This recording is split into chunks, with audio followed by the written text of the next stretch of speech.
Bacchanal in Ancient Rome. Imagine a dark night in the secret alleys of Rome, where the sound of drums and laughter challenges the order of the eternal city. There, far from the stern eyes of the senators, a forbidden festival is celebrated, the Bacchanal. Sweet souls lost in the night. I am Lysiska, and I wonder if you have already felt the irresistible desire to stay here with me. If my stories have captivated you and my voice has whispered secrets from ancient times, I invite you to follow this channel and activate the bell. This way, you will not miss any of our meetings. But if you really want to win my heart and be part of this eternal journey, you can leave your offering on PayPal or Patreon. You will find the links in the description. After all, generous souls are always rewarded. These ceremonies, dedicated to the god Bacchus, were not just orgies of wine and pleasure, but a symbol of freedom, chaos and resistance to the control of power. The Bacchanalia has its origins in Greek ceremonies dedicated to the god Dionysus, known in Rome as Bacchus. This god was the patron of wine, fertility and the release of inhibitions. The first Bacchanalia celebrations arrived in Rome associated with religious practices imported from Greece and southern Italy. In these ceremonies, Bacchus was worshipped not only as an intoxicating divinity, but also as a symbol of transformation. Wine, his sacred element, represented the passage from order to chaos, from control to freedom. Thus, these early bacchanals had a profound spiritual meaning, connecting participants with the divine while leaving aside the strict social hierarchies of Rome. With the inclusion of men in the ceremonies, the bacchanals went from being isolated, female gatherings to massive, unrestricted festivities that attracted people from all walks of life. They became true explosions of pleasure and freedom. Participants immersed themselves in wine, music and dance, entering into a collective trance that evoked divine closeness. Contemporary accounts describe the bacchanals as parties of excess, endless banquets, games, chants and rituals of total surrender to hedonism. The atmosphere was one of euphoria and spirituality, where attendees could release their repressed desires. In a society as rigid and hierarchical as Rome, the bacchanals were a space where the rules of everyday life were suspended. However, for some Roman leaders, this new dimension of the Bacchanalia began to be viewed with suspicion, especially because of the elements of secrecy and the mixing of social classes that broke traditional norms. The Bacchanalia were not just extravagant celebrations, they also had deep cultural significance for the Romans. They reflected a precarious balance between the human desire for freedom and the need for social control. For many, the Bacchanalia represented a form of rebellion against a system that imposed strict rules on individual behavior, sexuality, and self-expression. Furthermore, these rituals allowed for the inclusion of marginalized sectors, such as slaves, foreigners, and women, in a space where they could share a degree of equality, even if temporary. Here, Bacchus acted as a liberating figure, taking them beyond the barriers imposed by social and religious norms. On the other hand, Bacchus was not only a god of pleasures, he was also a representation of universal dualities. He embodied both the euphoria and the danger that excess brought. At the bacchanals, participants experienced that fine line between absolute pleasure and loss of control. As the Bacchanalia became more popular, so did the concerns of Roman leaders.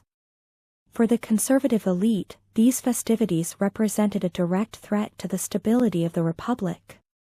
Spaces where social classes mixed and excess reigned seemed incompatible with the Roman ideal of order and discipline. The secrecy of the meetings fueled rumors about immoral activities and political conspiracies. It should not be forgotten that the Roman Republic was experiencing a time of political and social instability in the 2nd century BC. They feared that these parties in the shadows could be a breeding ground for rebellions or subversions against the established power.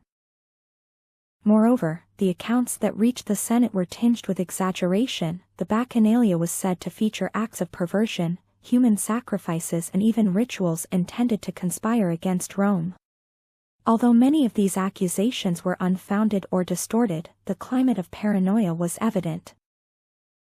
In 186 BC, the Senate responded with a heavy hand to what it perceived as a growing threat. It issued the famous decree of the Senatus Consultum de Bacchanalibus, which banned Bacchanalia and criminalized their practice. Penalties were severe, and property was confiscated from those who organized or participated in these ceremonies. This decree marked a turning point in the history of Roman religious celebrations. Although they were not completely eradicated, the Bacchanalia lost the mass character they had acquired. However, their prohibition turned these festivities into a symbol of resistance. In secret, some groups continued to meet to honor Bacchus, although under the constant threat of persecution.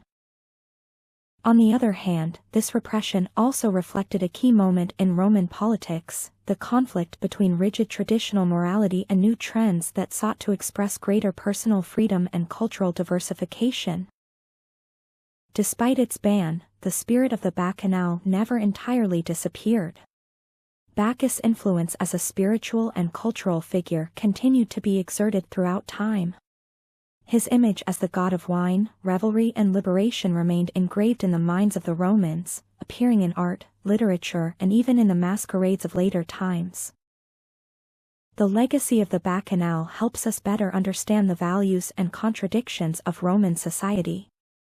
On the one hand, it was a culture that valued order and discipline, but on the other hand, it recognized the human desire to escape from those same restrictions. The Bacchanalia embodied that tension. They were an outlet where individuals could experience a freedom that was rarely granted to them in their everyday lives. Today, the Bacchanals continue to fascinate us. They represent more than just a party. They remind us how, even in highly structured societies, there is a longing for moments of connection, of release, of controlled chaos. There are parallels between the Bacchanals and modern celebrations such as carnivals, all-night parties and music festivals, where people are allowed to temporarily detach themselves from the pressures of everyday life. Moreover, these holidays challenge our perception of ancient values. Looking at their history, we witness that human beings, regardless of the era, have always sought that delicate balance between the structure necessary for coexistence and the uncontrollable impulse to break the rules. The Bacchanals of ancient Rome were not only celebrations of excess, but also a reflection of humanity's fundamental tensions, freedom versus control, pleasure versus discipline. They were a symbol of both the vitality and fears of one of history's most influential civilizations. As we explore its history, we are left with universal questions. Why are societies so afraid of individual freedom? How do we find a balance between the necessary order and the desire to enjoy life without restrictions? Perhaps the answer lies in the spirit of Bacchus, who reminds us that both chaos and discipline are part of the human experience. And you? Would you dare to enter the heart of a Bacchanal? With this reflection, we close our exploration of a less conventional Rome, a Rome that still has secrets to tell us from its most rebellious and fascinating nights.